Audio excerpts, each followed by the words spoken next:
Most people think the Black Death was only a tragedy, a dark stain on history where half of Europe vanished in a storm of grief and suffering.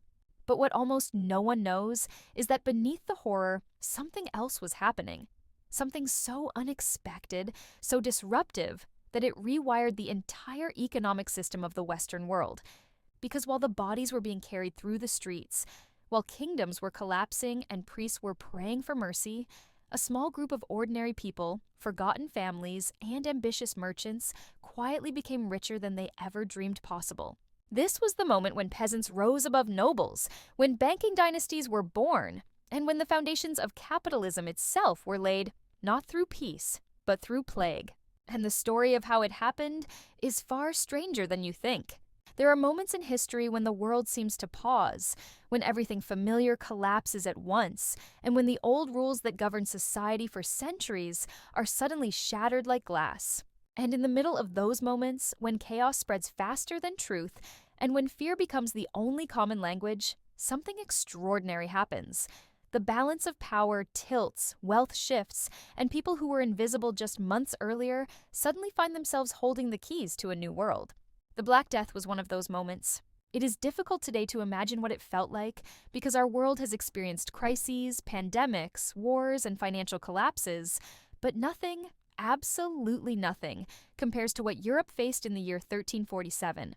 Ships arrived on quiet shores carrying a darkness that spread faster than rumor, faster than armies, faster than prayer. And within a single generation, half of Europe was gone. Cities emptied, villages vanished, and the old order that had dominated society since the Middle Ages cracked wide open.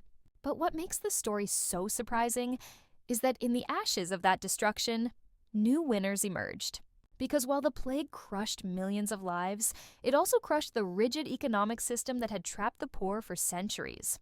And the people who survived, the peasants, the craftsmen, the ambitious merchants, and even certain noble families clever enough to adapt, saw doors open that had been locked for 1,000 years. The Black Death did not just kill people. It killed feudalism, it killed the old hierarchy, and in its place, it gave birth to opportunity. This is the story of how a plague created wealth. A story of transformation, not just tragedy. A story of how suffering reshaped the economics of an entire continent. But to understand how some became rich, first we must understand the world before everything fell apart. Before the Black Death arrived, Europe was a land built on immobility. A person born a peasant almost certainly died a peasant.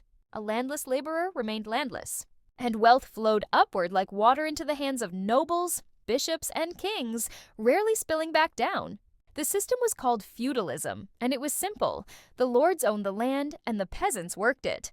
In exchange, they received protection and occasionally mercy.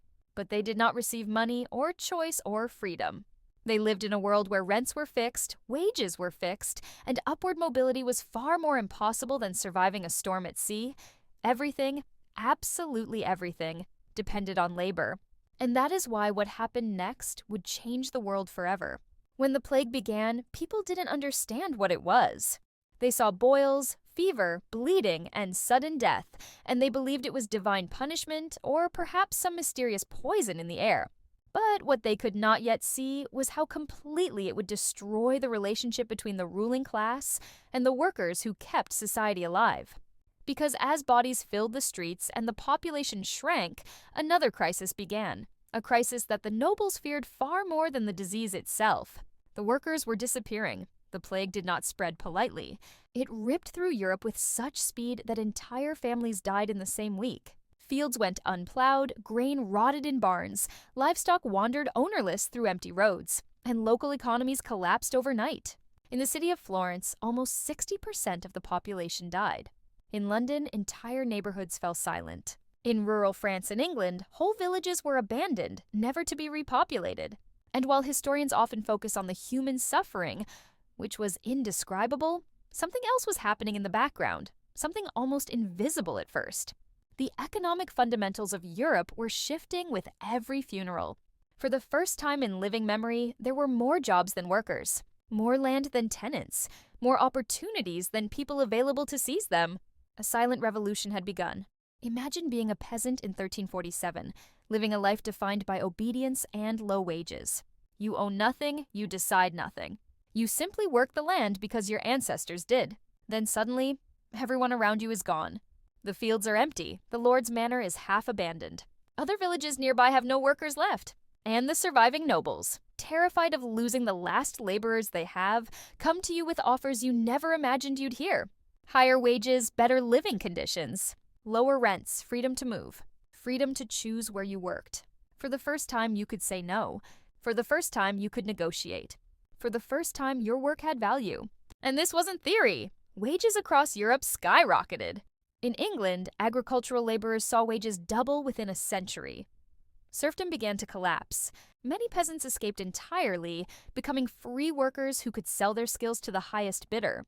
The plague created the labor shortages. The labor shortages created bargaining power. And bargaining power created wealth. A new class of upwardly mobile families emerged. Families who within 2 generations owned land that previously belonged only to nobles. They were the first economic winners of the apocalypse. But they weren't the only ones. While the countryside was transforming, the cities were undergoing an even more dramatic shift. Many small businesses collapsed when their owners died, leaving behind assets, inventory, and abandoned commercial property.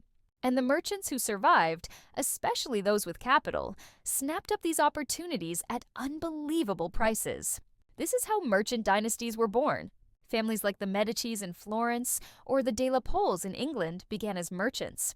But after the Black Death, they became bankers, moneylenders, and financial advisors to kings. Why? Because the nobles, crippled by falling rents and rising wages, needed money. And the merchants, now wealthy and liquid, were ready to lend. This gave them something more valuable than gold: political influence. The Black Death turned merchants into power brokers, the cities into financial engines, and the foundations of modern banking were laid in the shadows of empty streets. Not all nobles were doomed. Many resisted change and lost everything, unable to accept a world where peasants demanded wages or contractual rights. But others adapted quickly. They saw that grain farming was finished. Too many workers, too much labor, too much risk. So they pivoted to sheep farming, which required fewer workers and produced wool, the most profitable commodity in medieval Europe. Some noble families rebuilt their fortunes by consolidating abandoned estates, absorbing villages that no longer had heirs, and reinventing themselves as landowners of a new type, less feudal, more commercial. The plague forced the aristocracy to evolve. The ones who didn't disappeared. By the end of the 14th century, Europe was unrecognizable. The old feudal world was fading. A wage-based economy was rising. Cities were becoming centers of commerce. Merchants were turning into bankers. Peasants were becoming landowners. And wealth, once locked at the top, was now circulating in ways never seen before. Some historians call the Black Death the death of the Middle Ages. Others call it the birth of capitalism. Both are true. Because out of the ruins emerged a new world where labor mattered, where capital flowed differently, and where innovation, trade, and entrepreneurship could flourish. This was not progress born from peace. It was progress born from catastrophe. And now, centuries later, we may be watching something eerily familiar unfold. The pandemic of 2020 reshaped labor markets overnight. Workers gained negotiating power. Governments printed unprecedented amounts of money.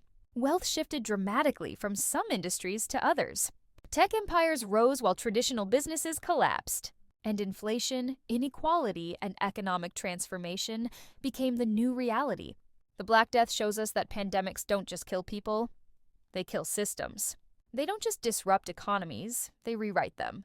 And the winners are always the ones who adapt first. The plague taught Europe 3 things: that scarcity creates opportunity, that power belongs to those who adapt, and that crises, no matter how dark, always leave behind a new set of rules for those bold enough to read them. The world of today is no different. And like Europe in 1347, we may be standing at the edge of a transformation whose consequences will be felt for centuries. If you found this story eye-opening and want to uncover more hidden financial histories that shaped the world we live in, make sure to subscribe, turn on notifications, and stay with me, number, because the past is not finished with us. The lessons are still unfolding, and the next great shift might already be underway.